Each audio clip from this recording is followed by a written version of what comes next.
درود لکھی، درود تنجینہ، یہ درود جو جتنے بنائے ہوئے نا، درود تاج پر 80 سالوں کے گناہ معاف ہو جاتے ہیں۔ نعوذ باللہ، اللہ کی قسم کون سی چیز نبی صلی اللہ علیہ وسلم بتا کر نہیں گئے؟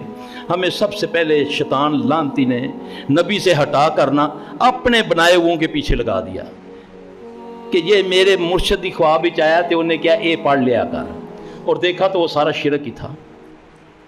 وہ شرک، وہ لفظ پر غور کرو، وہ شرک۔ اب ایک درود ہے سید الدرود، درود ابراہیمی، یہ اللہ کے نبی صلی اللہ علیہ وسلم جب یہ آیتیں اتری، جب اللہ فرماتا ہے کہ میں اور میرے فرشتے درود پڑھتے ہیں، ایمان والو تم بھی درود پڑھا کرو، تو صحابہ نے جب آپ سے پوچھا کہ یا رسول اللہ صلی اللہ علیہ وسلم صلی کیا ہے، درود کیا ہے، تو آپ نے فرمایا اللہم صلی علی محمد وعلی۔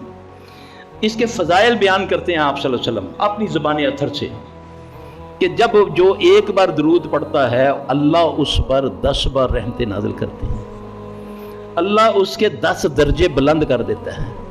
کتنے؟ 10، اور 10 درجے بلند کر دیتا ہے، 10 گناہ معاف کر دیتا ہے۔ امام ترمذی رحمۃ اللہ علیہ نے چوتھی بات لکھی کہ اللہ 10 بار اس پر درود پڑھتا ہے، ٹھیک ہے۔ اب جو نبی نے اپنی زبان اطہر سے درود بتایا، درود ابراہیمی، اس پر کتنا اجر ملا ایک بار پڑھنے سے؟ 10۔ جو میڈ ان انڈیا اور میڈ ان پاکستان کے درود ہیں، درود تاج، درود لکھی، درود تنجینہ، یہ درود جو جتنے بنائے ہوئے نا، درود تاج پر 80 سالوں کے گناہ معاف ہو جاتے ہیں۔ نعوذ باللہ، اللہ کے نبی کے درود جو ہے اس کو ایک بار پڑھو تو کتنے گناہ معاف ہوئے؟ تو جو بابا جی کی خواب میں نبی نے بتایا تو اس پر 80 سالوں کے 80 لاکھ گناہ معاف، اور دوسرے درود کے بارے میں 70 سال کے گناہ معاف۔